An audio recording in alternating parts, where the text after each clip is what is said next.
The sound was wrong. Not wind, not rain, not the creak of old barn wood or the bark of coyotes. This was heavier, slower, like something dragging the weight of the whole damn forest behind it. Lynn jolted up from the couch, heart pounding, still in her flannel and boots from the evening chores. The clock blinked 2:30. She froze, listened. There it was again. A low thump, then another, closer. She reached for the rifle by the door. Her fingers fumbled. The safety stuck. She cursed under her breath and stepped to the window. And there it was, a bear, a full-grown grizzly, standing less than 6 feet from her front door, leaning, breathing hard, its fur matted with mud and pine needles, eyes glassy, chest rising and falling like a bellows. Lynn's first thought wasn't fear. It was, damn, that thing's starving. It looked like it hadn't eaten in days, ribs showing, muzzle cracked and dry, and then it made a sound, low like a groan more than a growl, and stumbled sideways, slamming into the porch railing. Her instinct screamed, shut the blinds, call someone, shoot if needed. But her body didn't listen. Instead, she opened the door. Shit, she whispered to herself. What the hell are you doing? The bear didn't react, just stood there, panting. She stepped out, slow, hands up. There was a leftover chicken thigh from dinner, wrapped in foil. She tossed it gently toward the edge of the porch. The grizzly blinked. Then, slow as a dying tractor, it moved forward, sniffed the air, and collapsed beside the food. Not attacked, not growled, just dropped like a sack of rocks. Lynn stood there, gun forgotten at her side, the cold wind brushing her face. Somewhere in the woods, an owl called. The bear didn't move. She backed into the house, shut the door, locked it, and stood with her back pressed to the wood. What the hell just happened? For the next hour, she watched from the window. The bear didn't stir, just lay there, breathing. Every so often, it made that groaning sound again. Like the weight of just being alive was too much. Lynn didn't sleep that night. Dawn, it was still there. She brewed coffee with shaking hands. Looked out the window. The bear hadn't moved. She thought about calling wildlife services, but something stopped her. If they came, they'd tranquilize it, maybe put it down. Maybe that was the right call. But something in her gut said, not yet. She opened the door again, walked out slowly. No sudden movements. The bear twitched, lifted its head a little. Watched her. She tossed out more scraps. Some bacon ends, a piece of bread. It didn't get up, just nosed the food and licked it up weakly. She sat down on the porch steps, a stupid thing to do, but she didn't care. I don't know what the hell you want, she said quietly. But you found the wrong doorstep, buddy. Or maybe the right one. I don't know anymore. The bear blinked once, then closed its eyes. Lynn stayed there, watching it breathe. And for the first time in a long time, she felt something break loose in her chest. Something sharp and old and full of noise. It wasn't fear. It was recognition. 3 days later, he was still there. Not dead. Not gone. Just there, like a shadow that refused to lift. He didn't growl, didn't charge, didn't even seem particularly aware of her most of the time. He just existed. Lynn had stopped sleeping entirely. She'd nap in half-hour stretches, always with one eye on the window. On the second night, she'd woken to the sound of something shuffling outside. It was him, pawing gently at the side of the porch, as if checking to see if she was still there. She tried not to feed him again. She really did. But on the third morning, when she opened the door and saw him lying there, head low, ears flat, something in her gave out. She walked back inside, grabbed a frozen pack of pork chops, and threw them to the dirt. Don't get used to it, she muttered. He didn't move right away, just stared at her, unmoving. Then, with a deep breath, he dragged himself forward and ate like someone trying not to cry. That afternoon, she found herself talking to him. Just a little. Guess you don't have a name, huh? She said, squinting into the sunlight. You look like, hell, I don't know, bear. He didn't respond, obviously, but she laughed, bitter and tired. Bear it is. By that evening, something started to shift. She caught herself checking on him every hour. When he moved, even slightly, She breathed easier. When he didn't, she panicked. It was ridiculous. She was fussing over a grizzly like it was a stray dog. But he didn't act like a wild thing. Not fully. There was something measured in the way he moved. Like he was trying not to frighten her. Like he understood. And that's when the first real problem started. She was heading out to the chicken coop, about 20 yards from the main house, when she noticed the silence. Too much silence. She opened the coop door. Empty. No feathers. No blood. Just gone. She stared at the floor for a long time, trying to make sense of it. Then she looked up toward the treeline. Bear was lying in his usual spot, but something was off. He was licking his muzzle. Not in a guilty way, just normal. She walked back slowly. Her boots felt heavier than they should. "You didn't," she said aloud. "You wouldn't." He didn't move. She sat on the steps, arms around her knees, watching him. "Maybe you did," she muttered. "Maybe that's fair." Then she noticed the fence. The northern end, the one running along the back pasture, had been pushed inward. Like something large had pressed through it, hard. A few posts were leaning. One was cracked at the base. That wasn't Bear. Not his size. Not in the state he was in. But now she had more than just a sick animal on her porch. She had missing chickens, a damaged fence, and a growing sense that something wasn't adding up.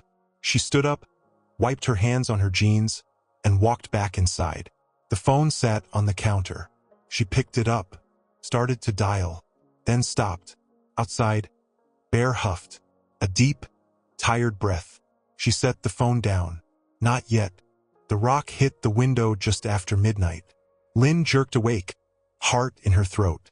The glass didn't shatter, but the impact rang through the house like a gunshot. She grabbed the rifle before her boots, moved toward the front door, careful, quiet.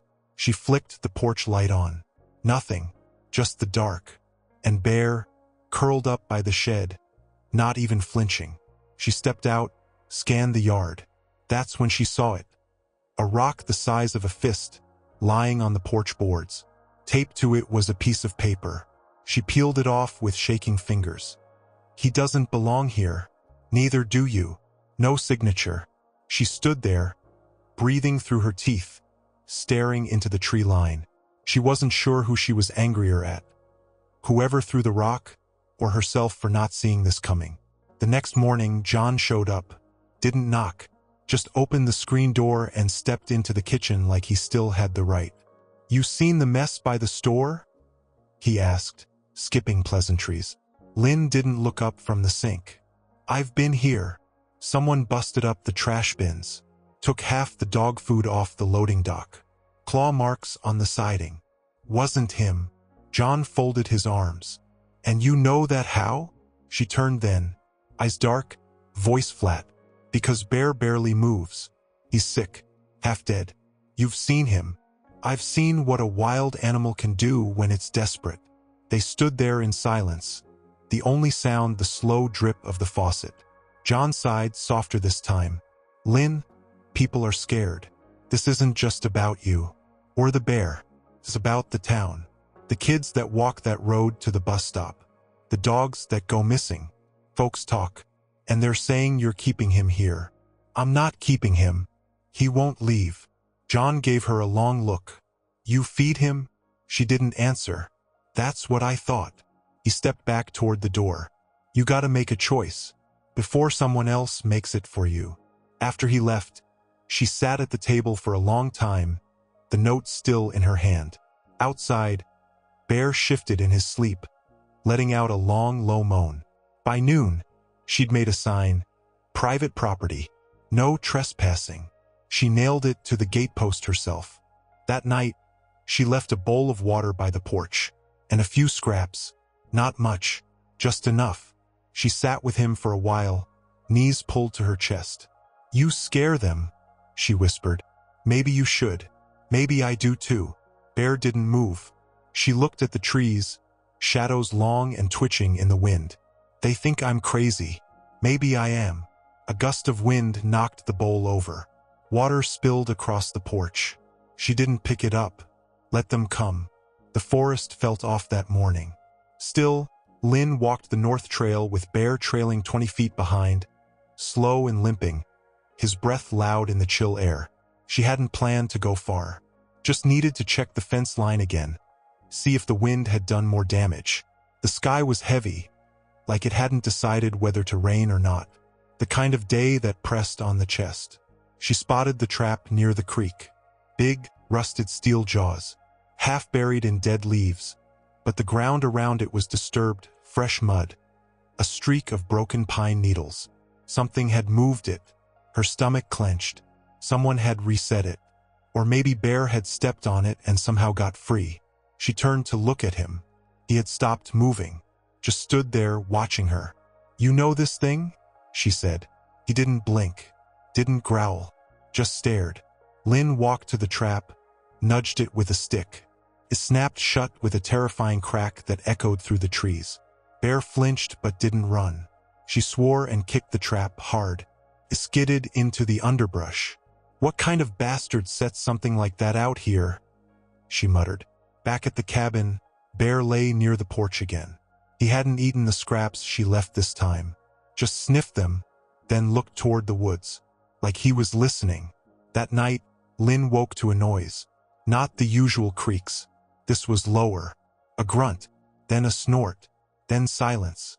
She got up, grabbed the flashlight, and stepped outside. Bear was gone. The scraps untouched.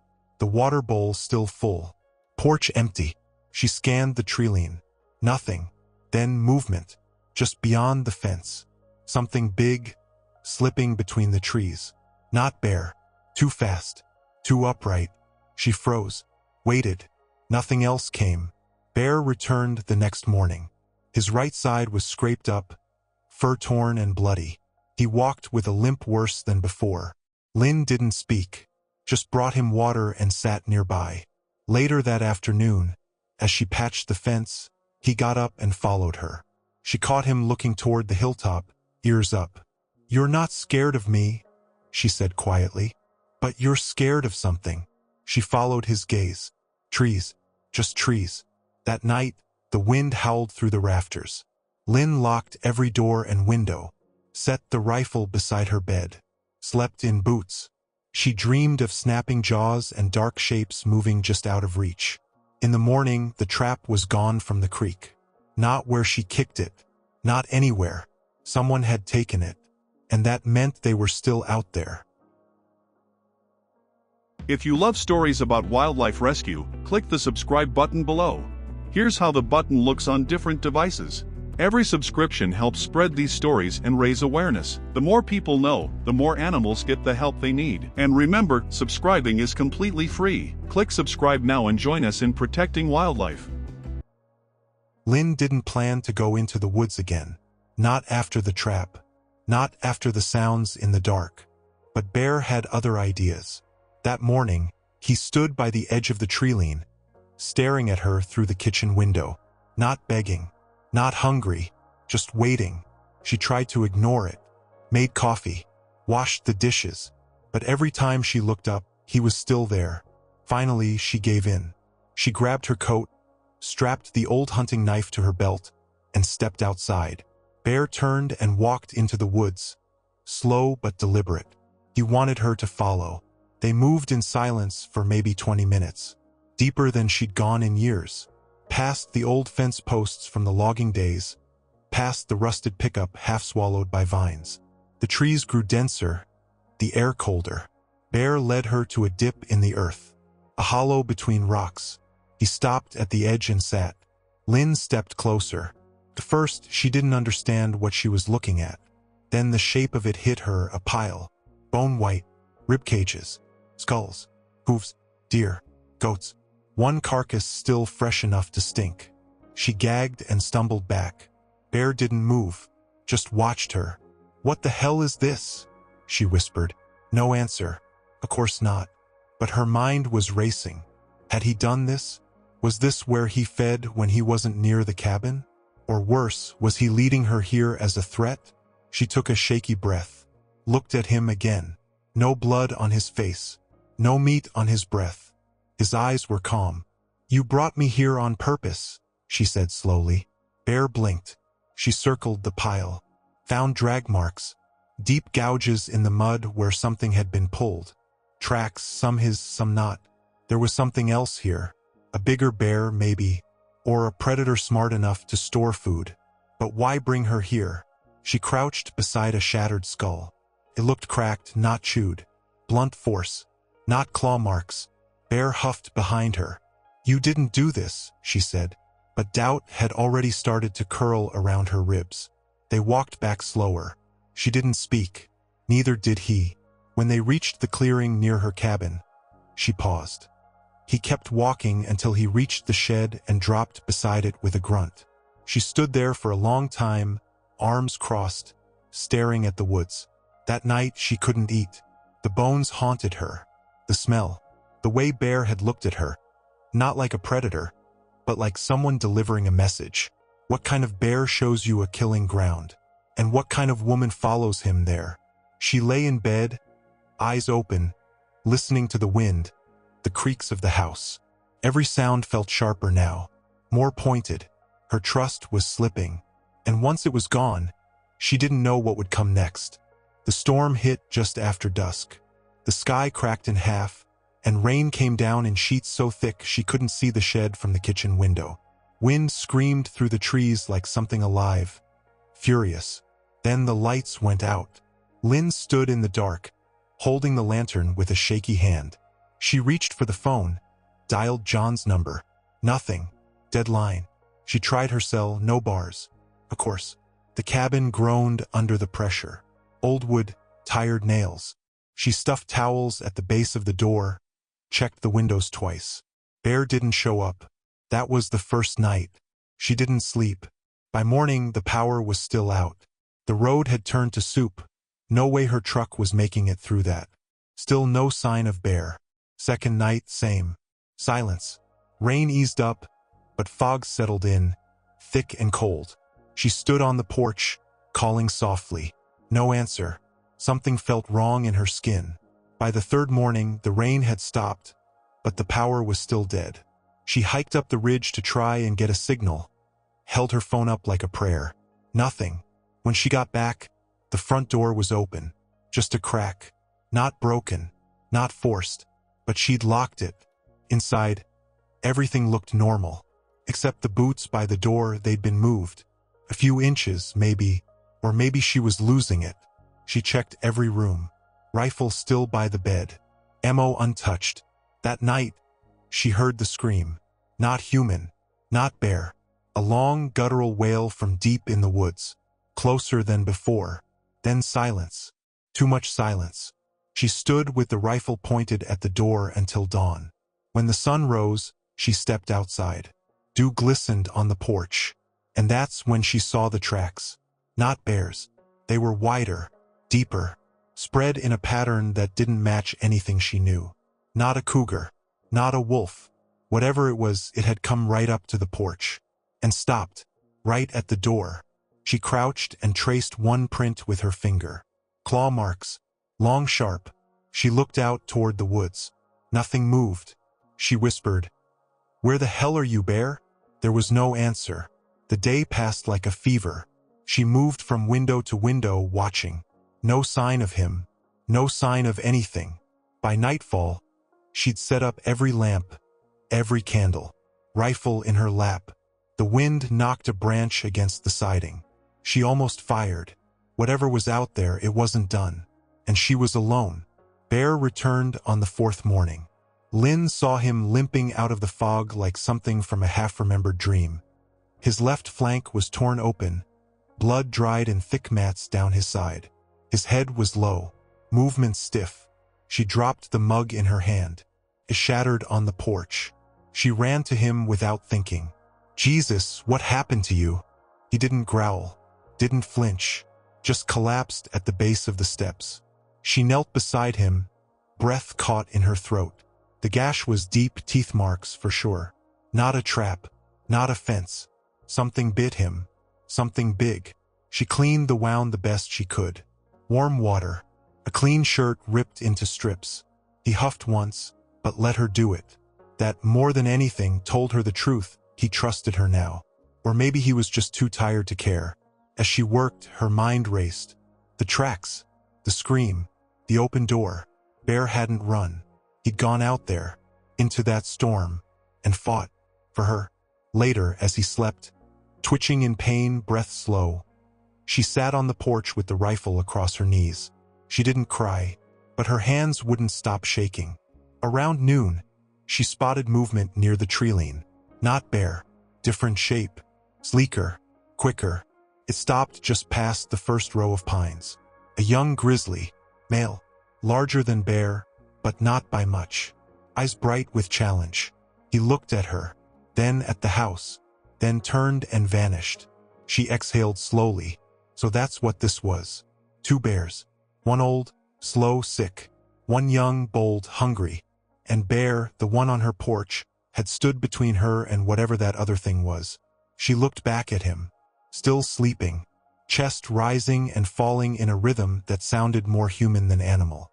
"You dumb, loyal bastard," she whispered. The tension inside her, the doubt, the fear, didn't vanish, but it changed shape, hardened. Bear wasn't the danger. He was the wall. That night she didn't light candles, didn't turn on the porch lamp. She sat in the dark with her back against the door and waited. The young one didn't come, but she felt it, out there, watching. Bear stirred once, lifting his head, growled low. She touched the rifle, just lightly. Let it come, she thought. Let it try, because now she knew where she stood, and she wasn't alone. The last day of spring came quiet. The sky was clear, sun low and warm, the kind of morning that made the earth smell like new beginnings. But Lynn didn't feel light, not even close. Bear was stronger now. The wounds were healing, his limp less pronounced. He'd even eaten on his own the night before. Still slow, still tired, but alert. He stood by the edge of the clearing, just past the shed, looking toward the woods. Not like he wanted food, like he was ready. Lynn stood behind him, arms crossed, heart heavy. She knew it was time. "You can go," she said softly.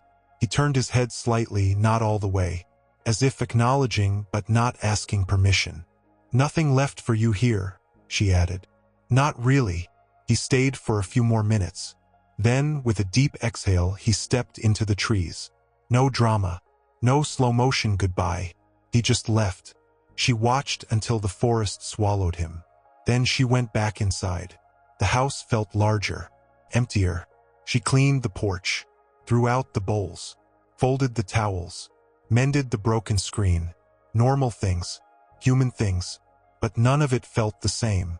The storm had passed. The fence was fixed. Power came back 2 days ago. Cell service still flickered, but it was enough to check emails, delete voicemails. One from John. Short. "Glad you're okay. Town's quiet again. Call if you need." She didn't call back. That night, she sat on the steps with a blanket over her shoulders. The air was warm. The woods were loud again. Crickets, frogs, wind in the leaves. Life returning. She sipped tea and tried not to stare too long at the tree-line. Just before bed, she stepped out one more time, just to look, and that's when she saw it. One paw print, pressed into the soft earth at the base of the steps. Deep, fresh, too fresh. She crouched beside it, fingers hovering above the edge. Not Bear's. Wider, younger. She didn't move for a long time. The forest was still. Watching. She stood, stepped back inside, and locked the door. In bed, she stared at the ceiling until her eyes refused to stay open. Her last thought before sleep. Maybe Bear came back to say goodbye, or maybe it was the other one. Either way, something had crossed the line again, and this time she'd be ready.